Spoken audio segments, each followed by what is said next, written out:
No matter where you come from, no matter where you're going, here's a place where you can take comfort in the knowing that whether if you come to stay a while or just passing through, this door is open to you. Come and let's be silent. Come and share a hug. Come, let's pray together. Come, love and be loved. From the blissed out to the turned out, from the pampered to the abused, this door is open to you. Come on in. Come on in. Come on in. Come on in. The God in us recognizes the God in you. The God in you. Whether you're black or white, gay or straight, Christian, Buddhist or Jew, this door is open to you.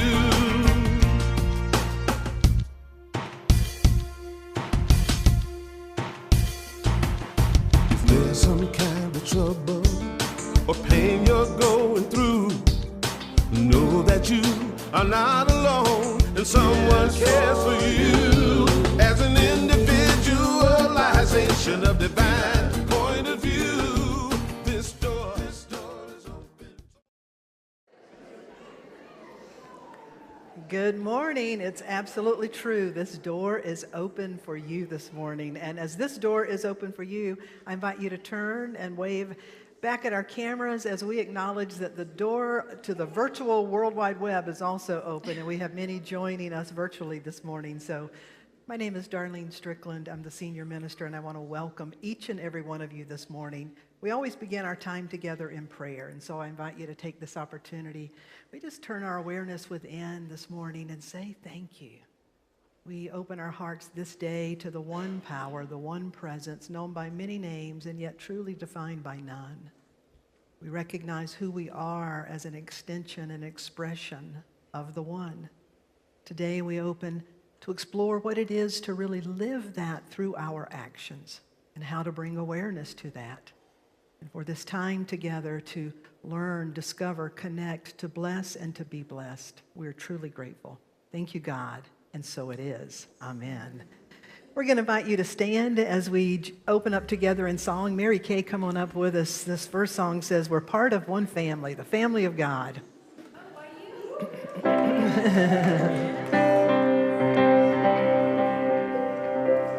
We're part of one family,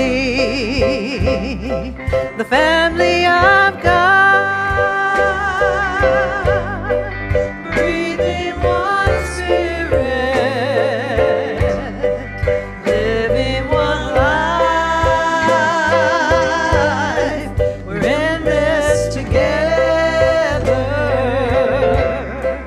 finding our way.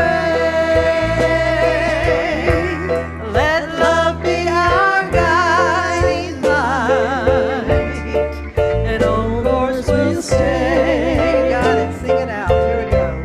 We're part of one family, the family of God, breathing one spirit, living one life. We're in this together, finding our way. Let love be our guiding light, and on course we'll stay. That last line, let love be our guiding light, and on course we'll stay. You sound beautiful. Take this opportunity to extend that welcome and oneness to your neighbors with an acknowledgement of their presence. Namaste greeting, a handshake. We take this opportunity to extend that same greeting to all of you that are joining us virtually. Thank you for being here this morning.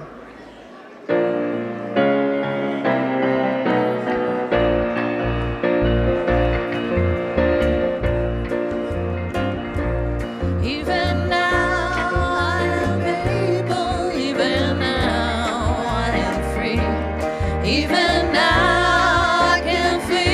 Spirit watching over me. Even now I can find the love in everyone I see. Even now I am free. Sing it out, even now. Even now I am able. Even now I am free. Even now I can feel the Spirit washing over me.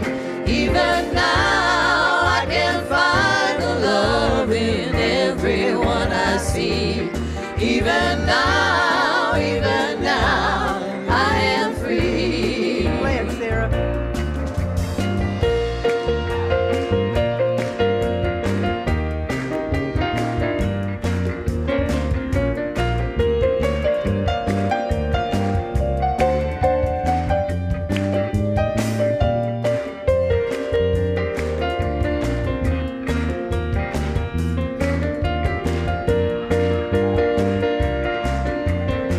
Yeah, Sarah. Play it, Dave.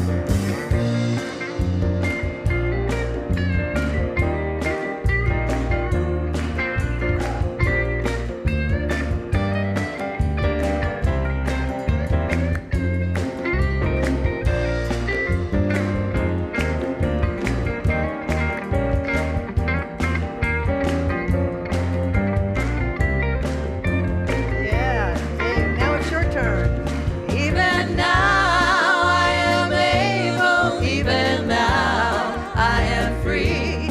Even now I can feel the Spirit washing over me. Even now I can find the love in everyone I see. Even now I am free. One more time, sing it out. Even now I am able. Even now I am free. Even now I can feel the Spirit washing over me. Even now I can find the love in everyone I see. Even now I am free. Even now. Even now I am free. One more set. Even now I am free. You sound beautiful. You sound absolutely beautiful. Thank you so much. You may be seated. This is the time where we acknowledge our nursery, Sunday school, youth program, and all of our youth teachers and workers. Any of our youth or teachers that are not already in the Sunday school area, if you want to head over in this direction, it gives us the opportunity to acknowledge, we are truly an intergenerational spiritual community, realizing that all of us working and sharing together is one of the greatest learning and liberating experiences in life. And so to our young people, our children, our nursery, we send this affirmation to them and through them to all children and youth. Would you join me in this affirmation? It's on the screen. We love you. We bless you. We appreciate you. And we behold the divinity in you. Have a wonderful Sunday school experience this morning. We now extend that acknowledgement to each and every one of you, and we begin by asking if there's anyone here for the first time. If you're here for the first time, just simply raise your hand. That's all we ask. We'll get a connections card to you. Unity folks, if you could lovingly point. Some have already been outed with a big yes. If you'll lovingly point, if you saw a hand go up, if you're here for the first time, we extend this connection card to you. It has a red heart. If you wear that, we can more easily recognize you and make ourselves available to extend ourselves. There's also a welcome center right by the front door. You can pick up information there as well. I want to give a special shout out. We are so blessed to have our new music director, Sarah Kors, and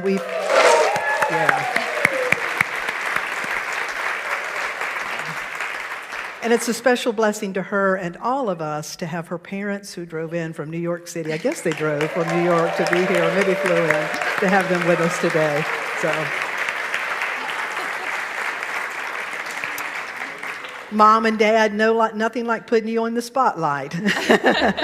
So to all of you, each and every one of you, if it's your first time joining us online, or if you know this is a part of your spiritual practice and your community, let us extend this blessing of affirmation to each one that says, we love you, we bless you, we appreciate you, and we behold the divinity in you. We truly feel blessed by your presence. Today is an exciting day. It's an exciting week. There's a lot of stuff going on. Beth, if you want to share some things with me, and let's invite Mark. Mark, if you would come on up to the stage. You just found him, okay. Let us just let you know that the first thing we wanted to announce is that today is our volunteer fair. So outside on the back patio, there are tables with representatives available to tell you about opportunities to volunteer.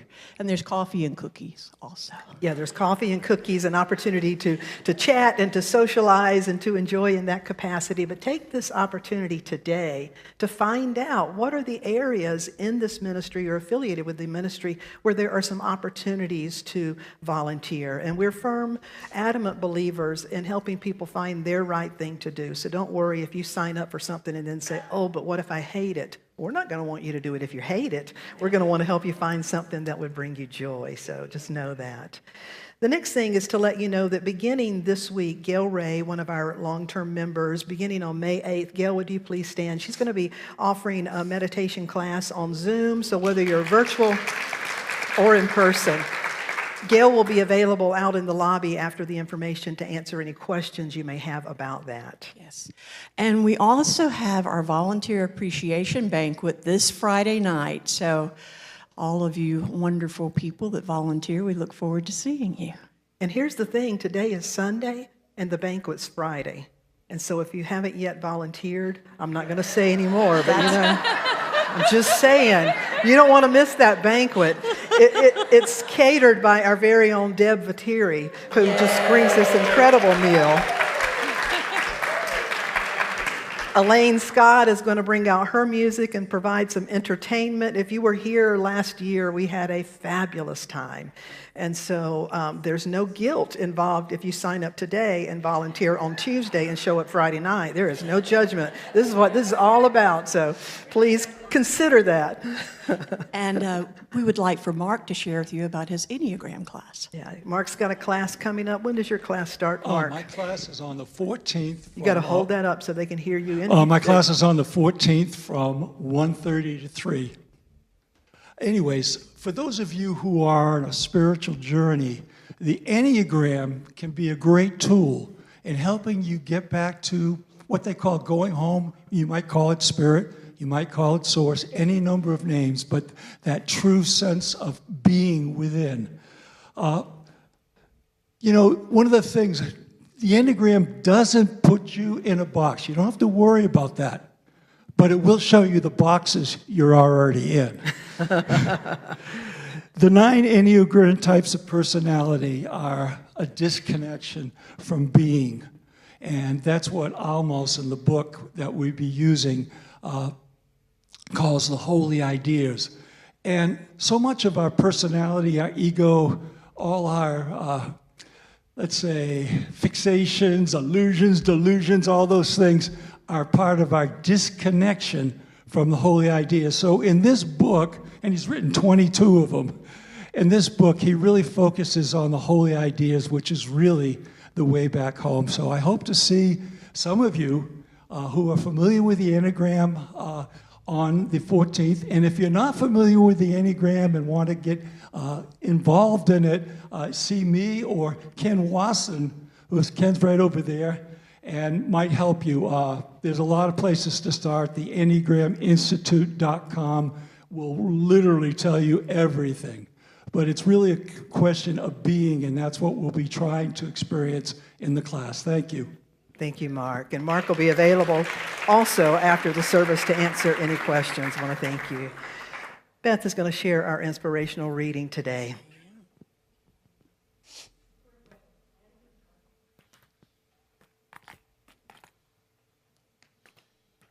So today I have the honor and privilege of reading Letter from Richard Schulman. Yes. Hi, Darlene. Thanks to you and everyone at Unity for the love and caring shown me. I enjoyed watching and listening to Sunday's service yesterday on YouTube, looking and sounding excellent. Then I found the package from Unity as I went through the piles of papers on my desk. Thank you, thank you, thank you. People from Unity are continuing to help me with transportation and other things, giving me a nice balance between things I need help with and things I can do on my own. The most recent example, on Saturday, I played for a reception for a memorial service, and Acela and Ann helped me load, set up, and unload my equipment, making it possible for me to play. I find my way each day, learning what works and what doesn't work toward my healing and well-being, self-discipline and community help. Thank you all for being such a significant and large part of my community. Love, Richard. And I want to reflect, yes. We love Richard. For those of you who may not know, we're talking about Richard Schulman, who was our music director here for almost 10 years. And with a diagnosis of Parkinson, he's entering into another level of his life and what he can do and can no longer do. And so many of you participated, all of our musicians, Sarah helped organize, we did a fundraiser, and so far he has received over $9,000. So I want to thank you for that. He's very thankful for that, so thank you. Thank you so much. Would you please welcome today's special music guest, Mary Kay Williams.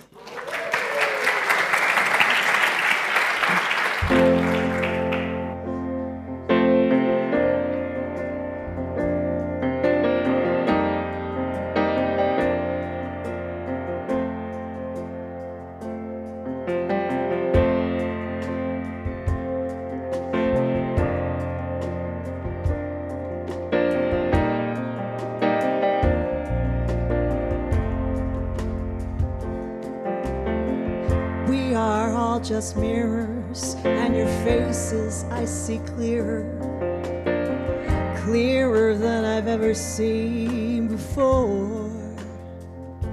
The heart is where to live from, to give all you can give from. This is what I really know for sure.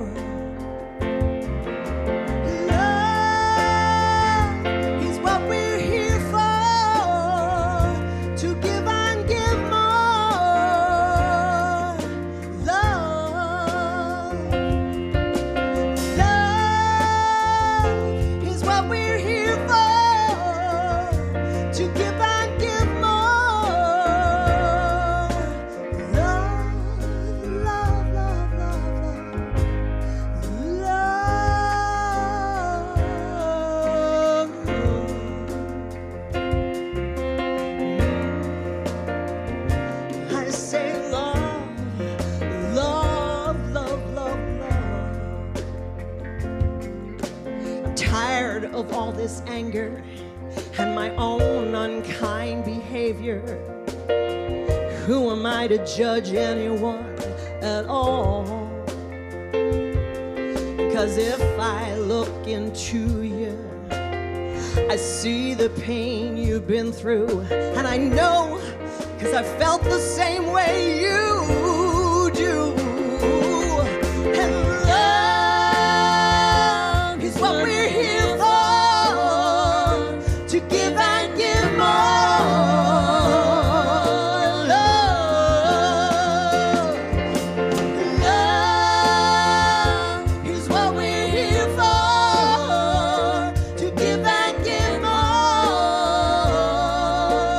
Love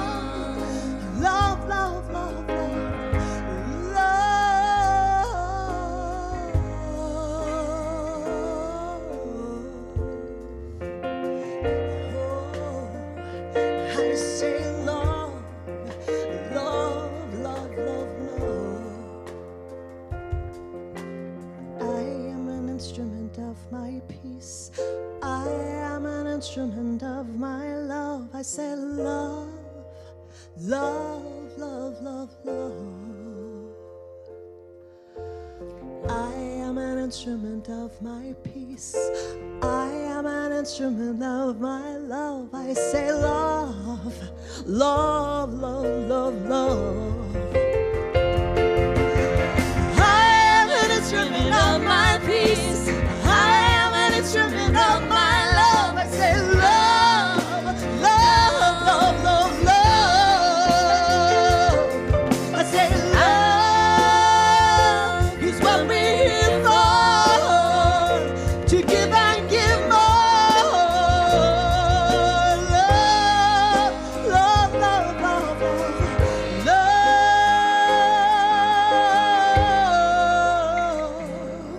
love.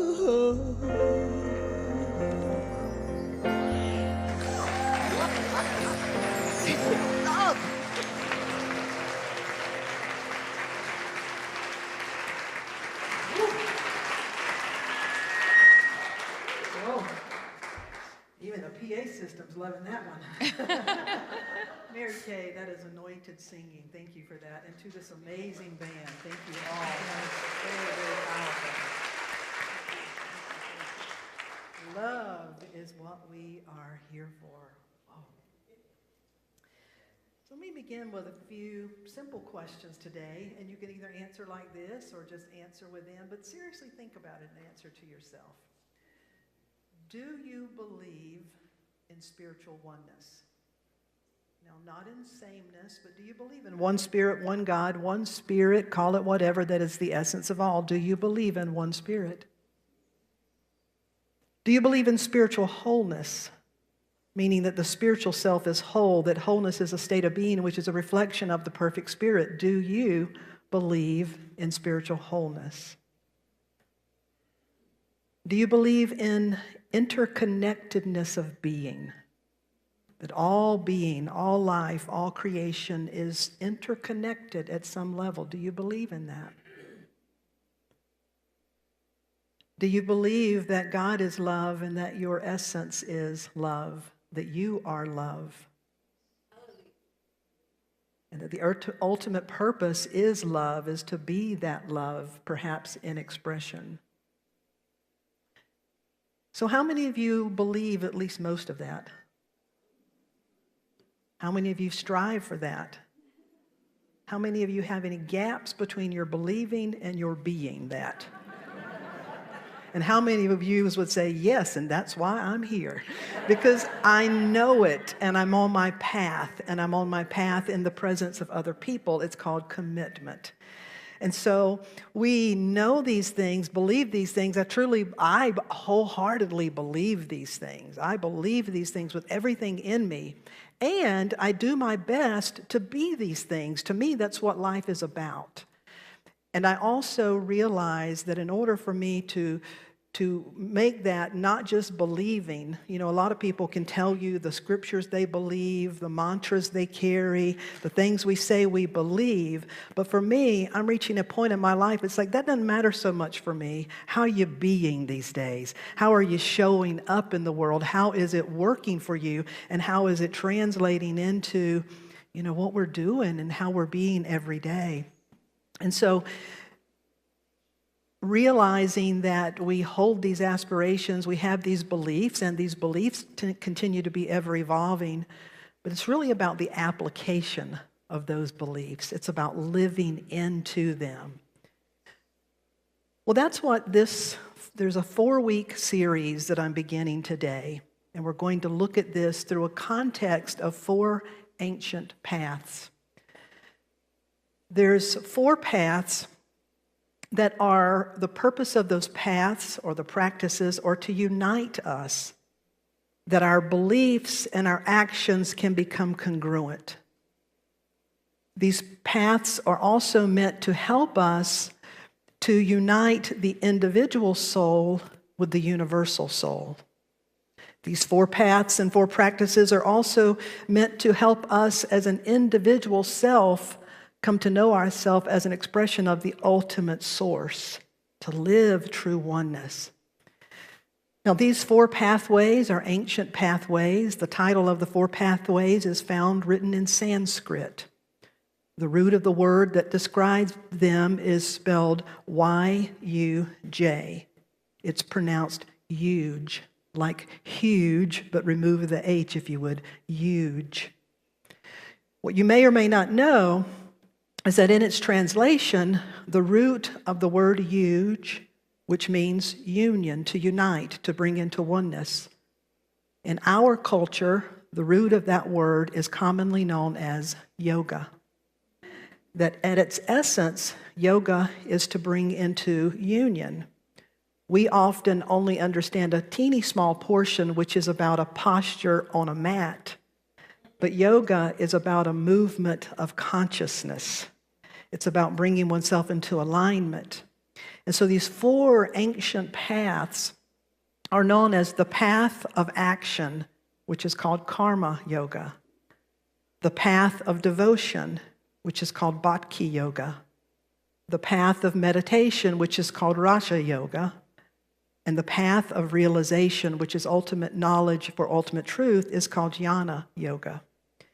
Now, if you know me well enough, you know that I look at things through an interfaith context with roots in mystical Christianity. Mystical because it's very different from fundamental Christianity. Mystical is a oneness.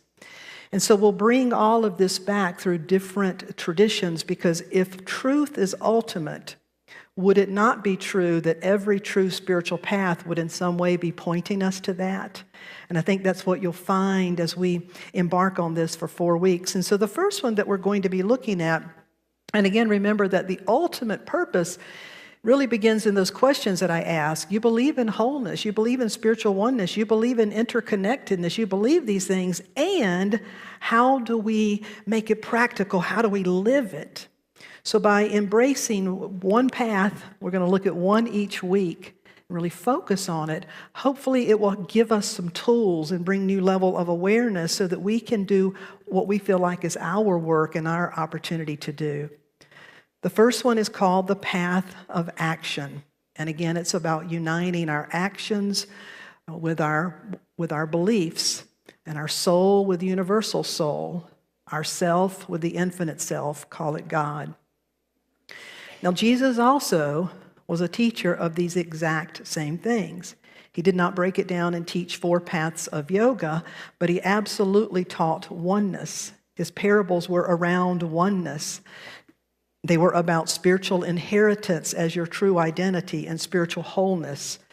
He taught that our inner spirit would be reflected through outer demonstration, and he was always pointing us back to the spirit, and the spirit of the law, remember, versus the letter of the law. He taught that it was through inner transformation we would really be vessels of light and what I would call instruments of God. And he taught us that when we had a pure heart, we would have much more to offer, because a pure heart is a heart that is free of judgment. It is free of expectation. It is free of anything other than being a presence that is there to express. So Jesus taught many of the same things when we look at the path of action.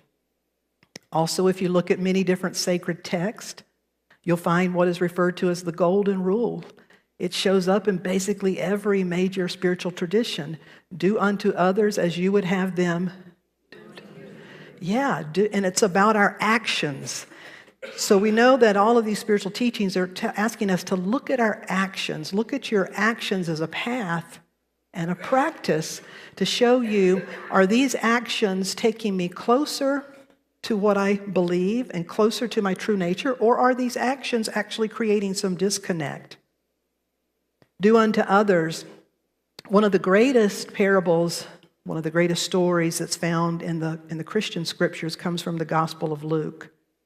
There's a story that in today's translation, it's subtitled The Good Samaritan. Well, I can assure you that would not have been the original title, but you may remember the story as that.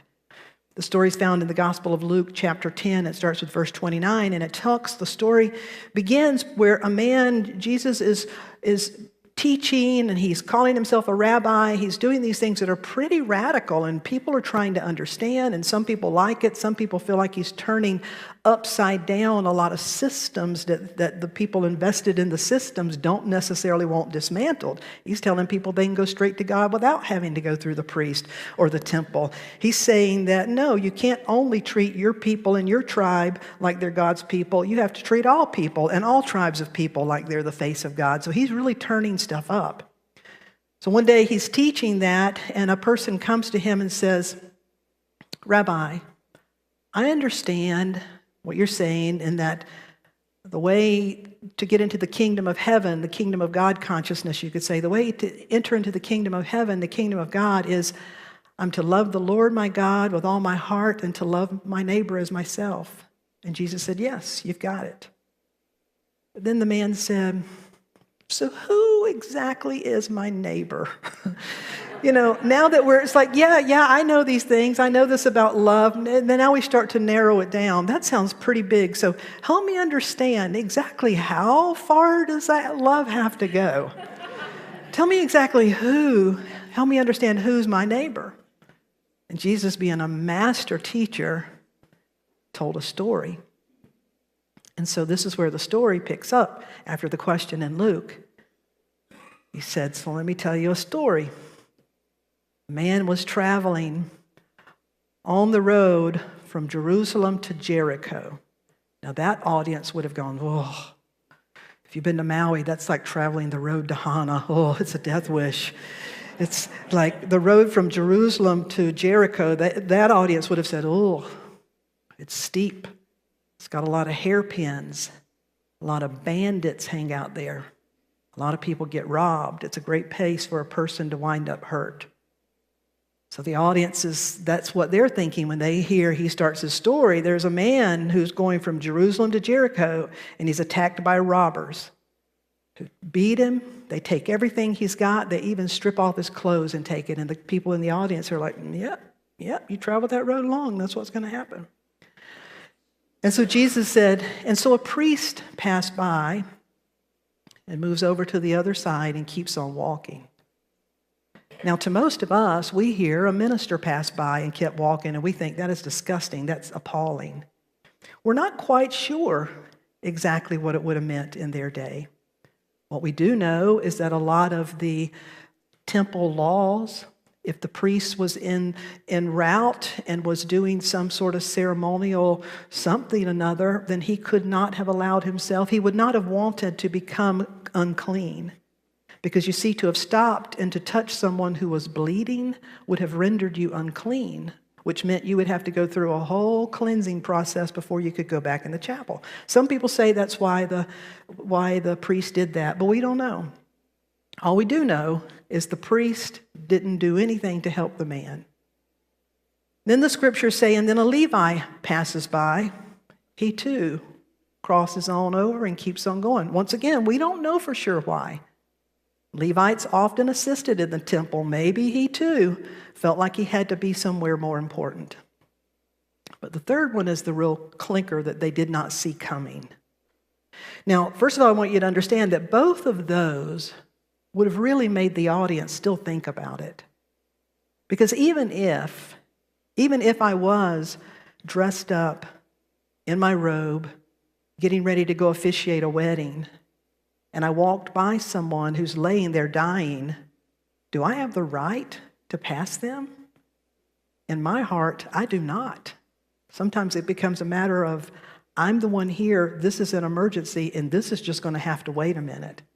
So they would be thinking those things, trying to unlock what he's wanting them to unlock. But then he says, then a Samaritan comes by. Now they would have gone, ugh. A Samaritan, in many of their eyes, was unclean, unfit. They did not have a pure bloodline. They were outsiders, less than. They were certainly not God's chosen people, and they were not to be touching us, and we sure didn't touch them. So in that audience, when he says, and so then a Samaritan comes, and they're probably thinking about, yeah, and the Samaritan turned around and ran away. But no, In the story, he says, and the Samaritan tends to the wounds, got himself all involved. He picked the man up and put him on his horse. He took the man all the way into town, and he took him to be cared for. Then he told the doctor, after you care for him, here's some money, put him in the inn so he has a place to stay, and I'll come back and check on him. You can pretty well bet that audience would have been silent. There's no part of them that would have seen that coming. And it turned everything upside down. And so Jesus then looks at the man and said, so you ask, who is my neighbor? You tell me, based on that story, who was the neighbor? And the man said, the Samaritan. But the deeper question is this. I believe what Jesus really wanted them to get to is this. Sometimes you're so focused and you're asking, who is my neighbor? Who do I have to be nice to? Where do I have to forgive? Where must I extend my graciousness, and where can I just roll up the window and pretend I didn't see? Who is my neighbor? What Jesus flipped it around, and what he wanted them, and I believe us, to ask is this. Am I being a neighbor? In any situation, in any circumstance, whatever I encounter, what really matters is, am I being a neighbor? Would you say that with me? Am I being a neighbor? And then what does that look like to you? What does it feel like to you? And can you give yourself enough trust and belief that if we're doing our work to saying there's a path of action, a path of service, and a way of acting and serving and giving and showing up that is intended and is supposed to be able to help open me so that I'm truly living oneness and wholeness and in integrity. And so to begin to ask ourselves, how am I called to be a neighbor in this situation? What does it mean to be a neighbor here? And not to get so caught up and so overwhelmed that you feel like it's just impossible. Because I promise you, if you look out at the world, at all the people that need a good neighbor, neither you nor State Farm can take care of all the people that need a good neighbor. It's just, there's a lot of folks. We all need a good neighbor. But there's a powerful yet subtle thing here. It's that you don't lose sight of what's happening. But you have to always be saying, am I being a neighbor? Because if you get so caught up with who's my neighbor and what do they need and how's their need and blah, blah, blah, and all of this and that, you're going to burn yourself out. You're going to spread yourself so thin, and you're going to run around chasing fires and trying to do so much good, you probably will wind up exhausted. But did you ever really know yourself as a good neighbor? Did you ever really know what it is to give selflessly? This path is called selfless service. Now, it does not mean that you never take yourself into consideration, because if you don't take yourself into consideration, there are serious consequences. That benefits no one. So we're not saying that. You need boundaries. You need healthy ways of knowing how to give and knowing what's yours to do and what you can and cannot do. This does not preclude that. What selfless service is, it says that so much of our giving in our world is what we would call transactional giving. It's the nature of our world. It's the nature of our society. And it serves a purpose, a beneficial purpose. It's needed, but it's not meant to apply to everything. For example, I went to the grocery store the other day. I go into the grocery store, I want these things, then I give something in exchange. That's called a fair business transaction, right?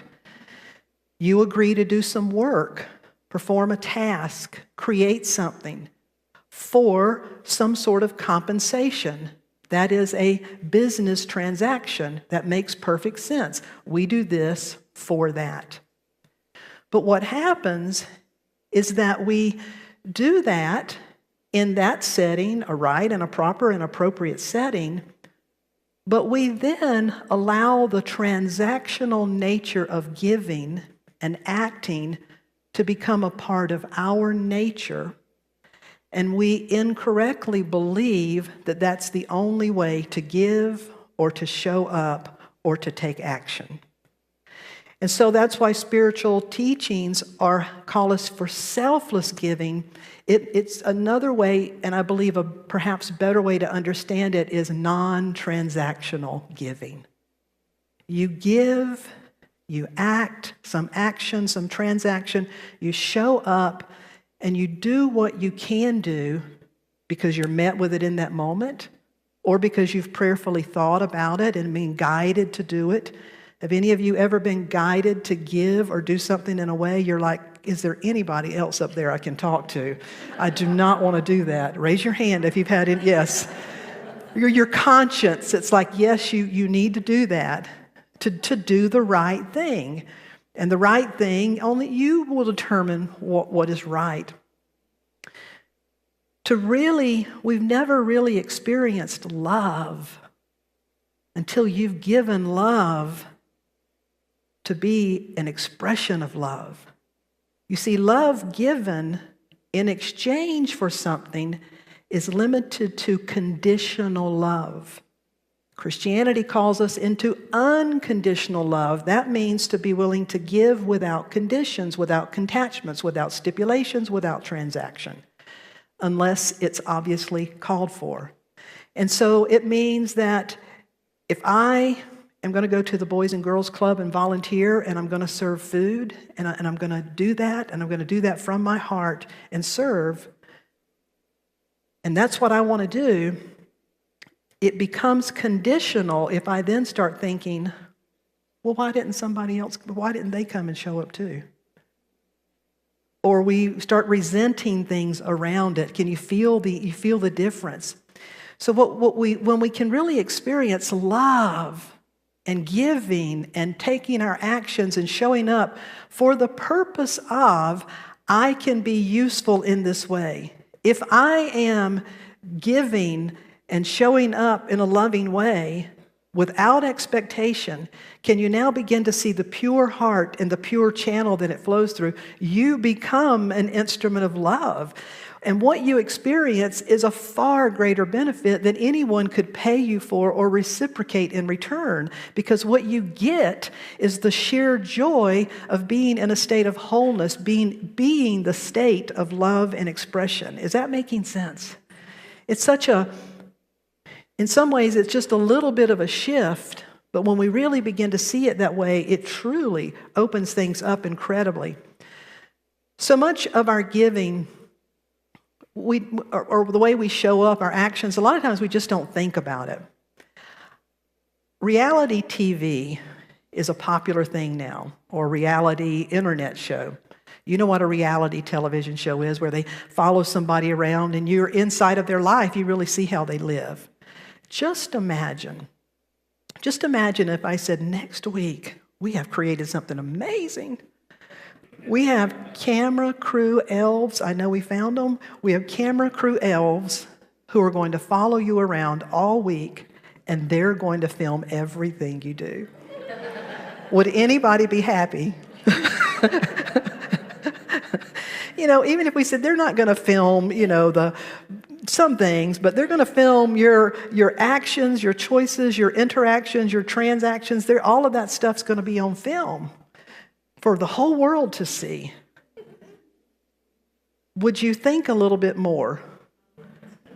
Would you call forth your better angels? You betcha you would. If you knew you had a camera crew, cameras all over your house watching everything, that level of awareness would cause us to pause and act from a different place. Now, see, these paths and these practices are meant to do the same thing, not by some outside pressure because somebody's watching you, somebody has to, but because you want to. I want to begin to pay attention to how I'm showing up, how my actions are making a difference. When we begin to show up differently, we also begin to realize that even though that's not happening and what you're doing is not being broadcast on television, spiritual law tells us that everything we do is being broadcast. What we are sowing, our actions, our thought, what we are sowing, it also says we are what?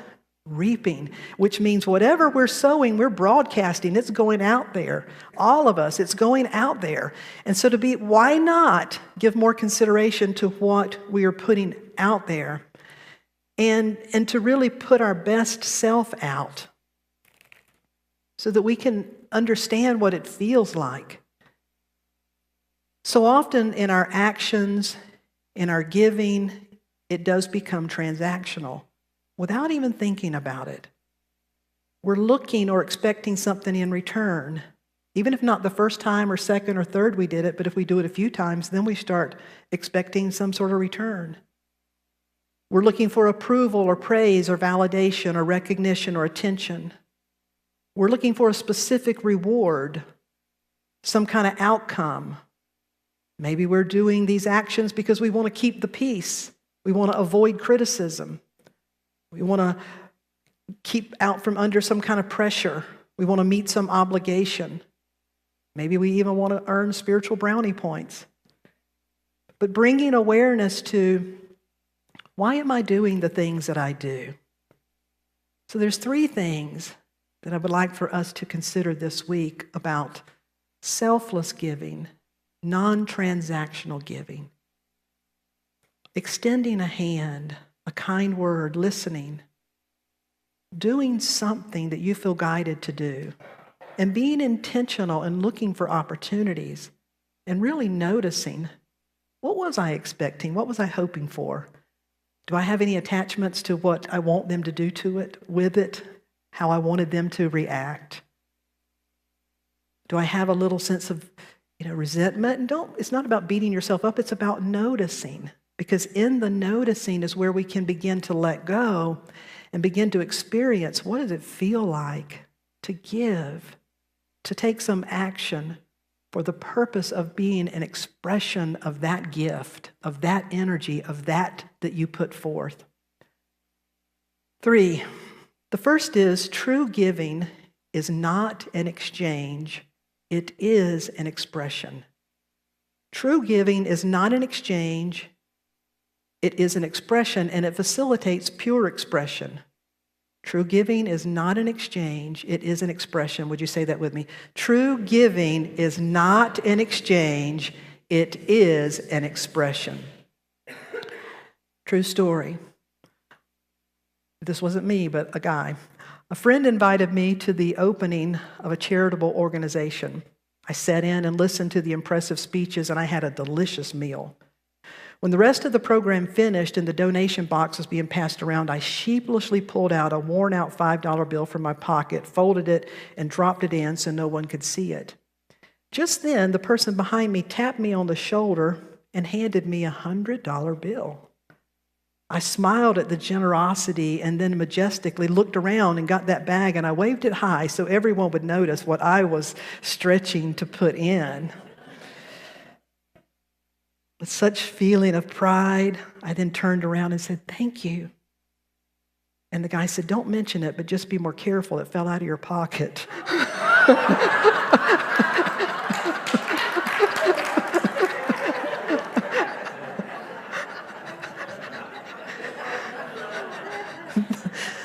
The man ended his blog by saying, "Thus began my lesson in giving and the true spirit of generosity." It's not an exchange. That's why Jesus told the little widow who gave the equivalent basically of a penny.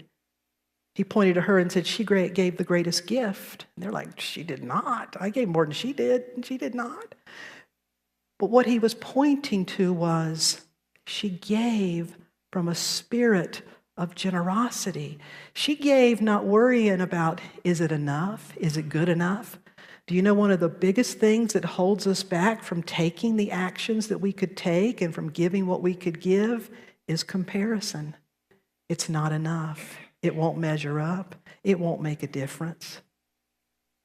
Those are the words of the ego that are telling us that, no, it's not enough. I don't compare.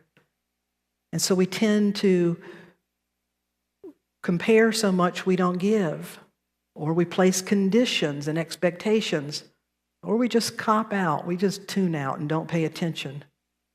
Or we give, but we complain and whine, and we never really let go. We kind of stay attached to it even where it went. Or we have what we call selective caring and giving. Oh, I'm free and happy to care and to give about these, but not about them. And so again, it's to hold ourselves in gentleness and being willing to realize this next one is, so number one, true giving is not an exchange, it's an expression. Number two, the purpose of selfless giving or non-transactional giving is to remove the obstacles to love that are in your consciousness. To remove the obstacles of love that are in your consciousness.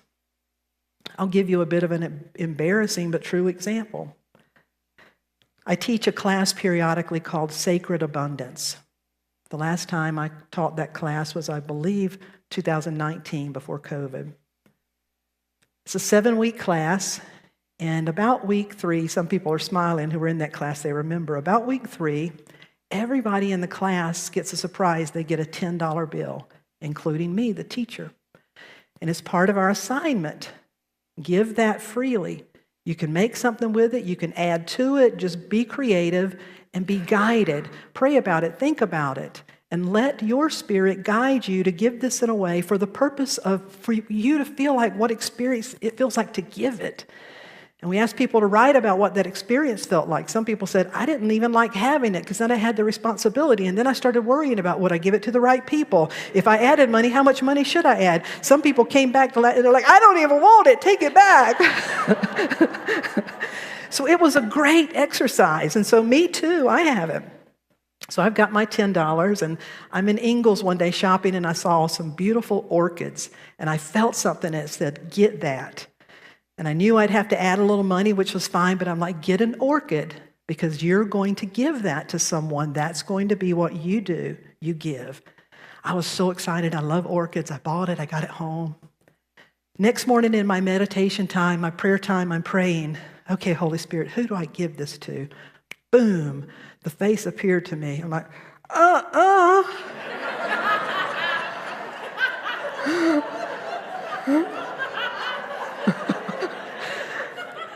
You laugh, but it's true. There's like maybe 2 or 3 people on the earth that could have brought that out of me, and that was one of the faces. And I'm like, okay, oh, kumbaya, Lord, kumbaya, kumbaya, Lord, kumbaya. Let's try it again. Lord, who am I supposed to give this to? Boom. I'm like, oh, God. It was our neighbors across the street. Now, they said, who could be what? Love you. Who could be watching this? It was a neighbor, literally the house across the street. So Tia, my partner's female, when we bought our house, when we moved in, the neighbors were fine, but these one particular neighbors, they just were mean. I mean, not even just like not nice, but they were mean. and you know, so we would try little gestures, but it was the kind of thing like if you'd run into them in the grocery store, you'd be like, hey, they would literally look straight and wouldn't acknowledge anything. If you were in the yard and you go to the mailbox and they're at the mailbox, how are you today? And I'm just not used to that. I don't know what to do with it. And so I just had said, you know what? I'm going to honor their space and just not look at it, although they're right across the street neighbors. So now you can understand. Here I am with an orchid. Who am I supposed to give this to, Lord? Your neighbors. Well, it gets funnier. So I'm like, oh my God, I told Tia, and she's like, ha ha, ha, that spirit. She's like, I'm giving my $10 back. I'm not even going to ask. So I pray about it, and I've got like a knot in my stomach, and I'm sweating, and I'm like, okay, I'm just going to do it. I'm just going to go over there. I had rehearsed how I was going to do it and what I was going to say, and I rehearsed it a lot, and so I felt pretty good about it. I made up my mind. I kind of knew their patterns, and I had it timed when I would do it. So earlier that day, I was taking my dog for a walk, and just so happened there was another neighbor out across the street, the neighbor that I would have loved to have taken it to. Master gardener, we had so much in common, so I'm talking to Susan, this neighbor, and in the course of conversation, she said, yeah, I am getting their mail. They left earlier this week. They're on a 3-week cruise. I'm like, they're on a 3-week cruise?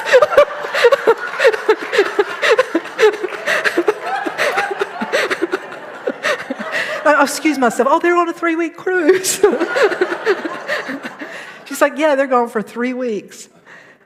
I was so happy. I thought, you know, an orchid can live for 3 weeks, but if I put it in the dark and don't give it water, I don't know if it'll make it. Well, I had to commit. I'm going to do my best to take care of that orchid. And this is where it got kind of sketchy. I'm like, God, now, who is my neighbor? If they come back and the orchid is kind of dead looking, do you still want me to carry it over there? Do I need to get another one? What are we supposed to do here? So the class is going on, and I kid you not, just to make it funny, that the next week when I taught that class, orchids had shown up here. No one in the class had put them there. As it turned out, we tracked it down like a month later. A lady in the church just saw some orchids and thought it would be good to put them in here that day. So they kept showing up. So what began to happen, they weren't there. I was so relieved.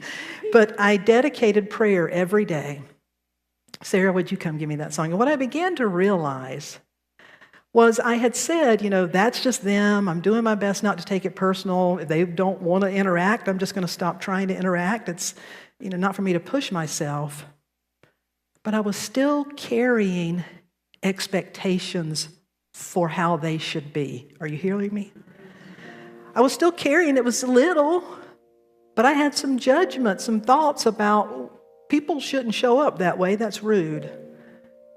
And I was putting that on them. And so as I began to pray, and my prayers for them really were, I just saw them wherever they were, enjoying themselves and light flowing through them. And as the days and week 1, week 2, week 3 went by, time was getting near. I knew they'd soon be coming back, and I could feel a change in me. I was now actually looking forward to it. I really had changed and reached to that point. And I heard my beautiful spirit say, this was never for them anyway. This was for you. You see, what selfless love is about, it's not about them. But let me tell you, it affects them. But it's about you. It's about you and me beginning to move those things out that sometimes we don't even know they're there. But if I've got some expectations around how you should be showing up, then my heart is not pure and wide open to express freely. It really can't be otherwise.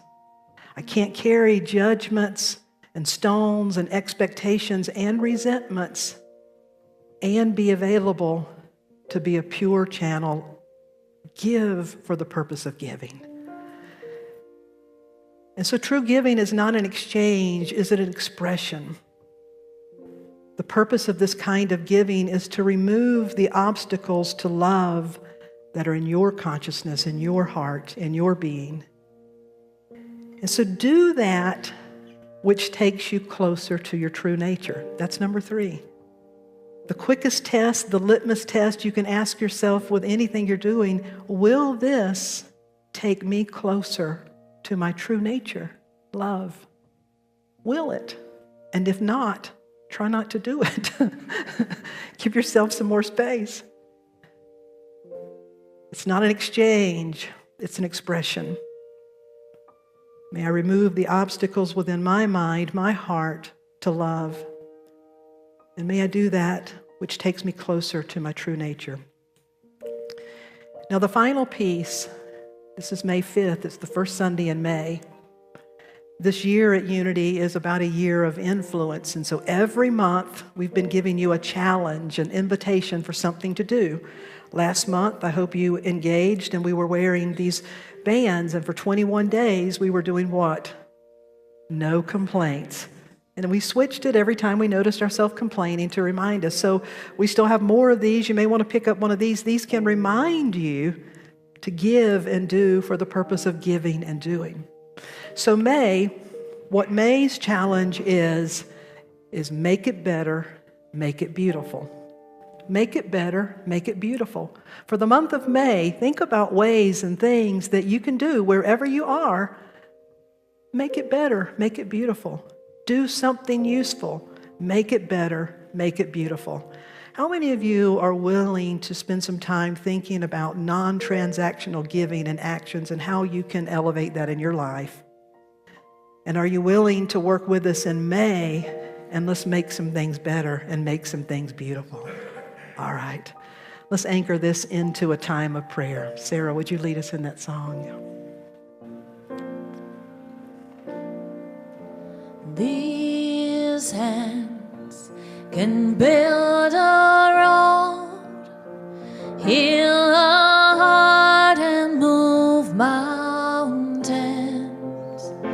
These hands can change the world, for these are the hands of God. Sing it with her. These hands can build a road, heal a heart, or move mountains. These hands can change the world, for these are the hands of God. So back to the story of the neighbor. So the neighbors came back. I never did take the flower over because I was clear it was complete, but something shifted. Not only did it shift in me, but it shifted in them. Because when I saw them, when they came back, they were unpacking their car for the first time in years. And then they moved.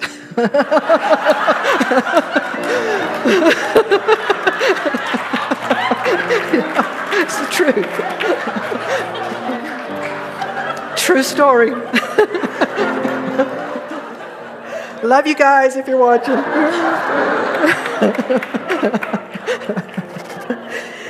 And I have the friendliest neighbor across the street now. It's quite interesting. So I'm telling you, when we begin to move these things out, things happen. I'm going to invite you to close your eyes for just a moment. Holy Spirit, we give thanks for the laughter and for the love and for the realization.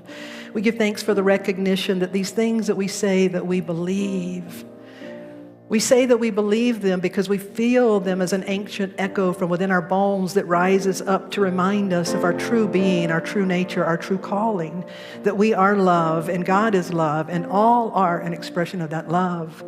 And as we move into that space of love to become instruments of love for the sheer purpose of being the presence of love, then all else will surround itself and organize itself around love, for love is the organizing, harmonizing principle. And when love takes center stage, all else will align. So may we bring awareness to our heart. May we bring the kind of attentiveness that as if we were being watched, but may we call forth that inner observer of our being to create some space to make our best choices. To know that, no, we can't save the whole world, and we're not asked to. But what we are asked to do is to learn how to show up without attachment, without expectation, without anything other than for the sheer purpose of being that in expression. And so we give thanks for those opportunities that come before us where we may experience it. We give thanks for the growth that takes place within us each time we be that in expression. And we honor each and every person in this room and on this path and in this world, whether they know it or not, that is what they are here to do. So let us be in this together with love, that we may be love. So these hands can build a road, heal a heart, or move mountains. These hands can change the world, for these are the hands of God. Would you please stand? Sing it out.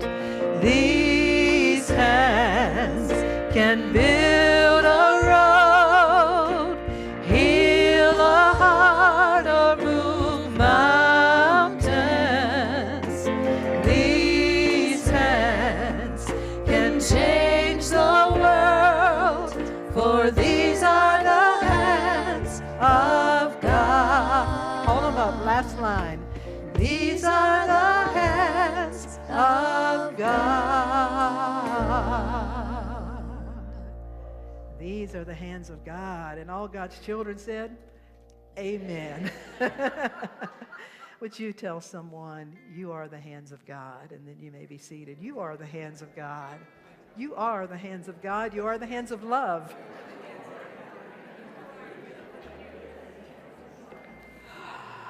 Thank you so much. You may be seated.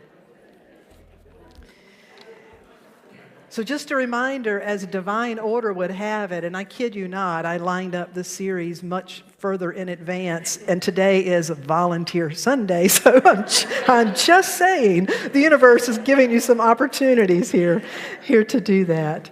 I'd like to invite our prayer chaplain forward and our ushers to come forward. If they would. I'm also honored to tell you, I get to practice what I preach as well, because I received a call last week and said, we have an opening on the Unity Worldwide Board of Directors and we want you to serve on it. My first thought was, no, I don't have time. And then I took a deep breath and I heard, oh, but yes, you're going to do this. So I'm the newest board on the Unity Worldwide Ministries Board of Trustees. So. Yeah, thank you.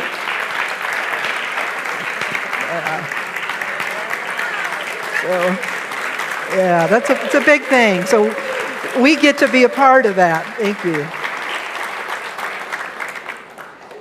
So just be aware as you practice these things. You may have opportunities, but those opportunities lead to great things. And so we want to give thanks. The prayer box is here today. This prayer box is usually up under the what is that called? Tapestry. But if you place your prayer request with us, we'll hold it and we send it to Silent Unity for 30 days. Lynn and some of the other prayer chaplains will point to this back space. They'll be in the back area. No, they're going to be in Beth's office praying with you today. And then our ushers remind us that it's through our resources, the money that we put in the church is what sustains it. And so all I ask is that you do what you can and what's yours to do, because as we each do what is ours to do, this happens and it gets created.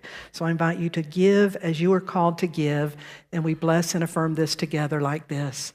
Divine love flowing through me blesses and multiplies all that I have, all that I give, all that I receive, and all that I am.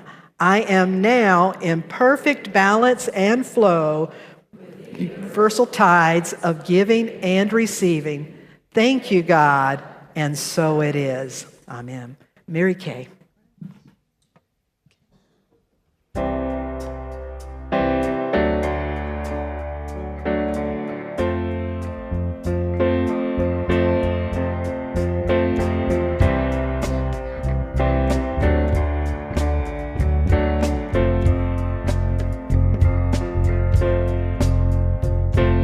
Something great is happening. Love has taken hold and it won't let go of us now. Something here is calling us forward, upward, motion. We're drops in one ocean. Roll on. Will you rise up with me today? Lift up your voice and boldly say, we are the ones we've been waiting for. Live the dream of your highest calling.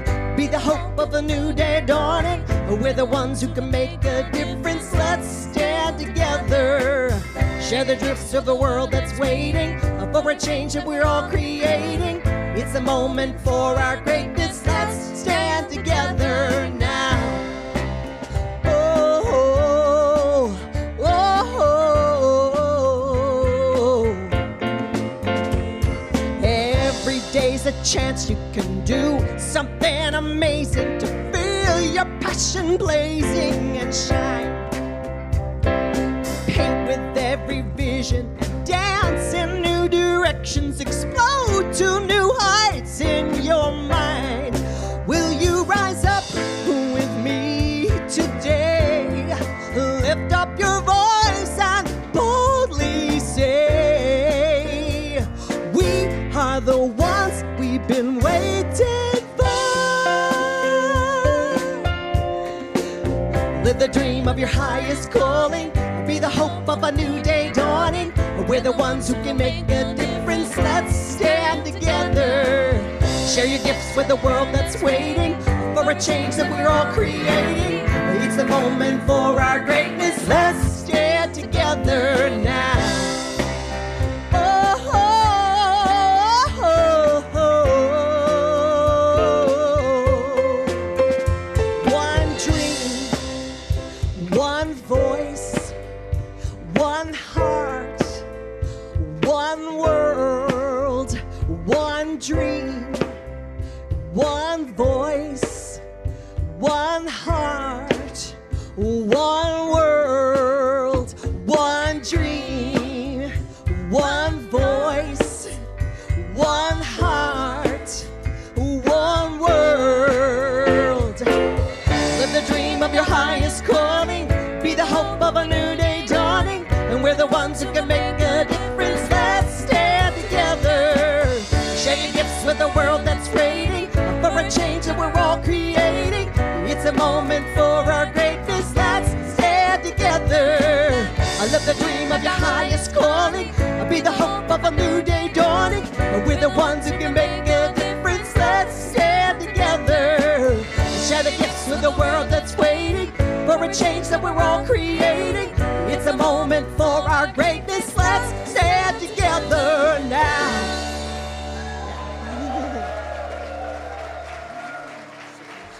Let's stand together. Woo. Thank you for standing together. Thank you for being here today. So just a reminder, if you have a few minutes, if you can take a few minutes, head out on the patio for some refreshments and to engage with our volunteer leadership teams. Let us bring this service to close with a song, Let There Be Peace on Earth. Let there be peace on earth, and let it begin with me.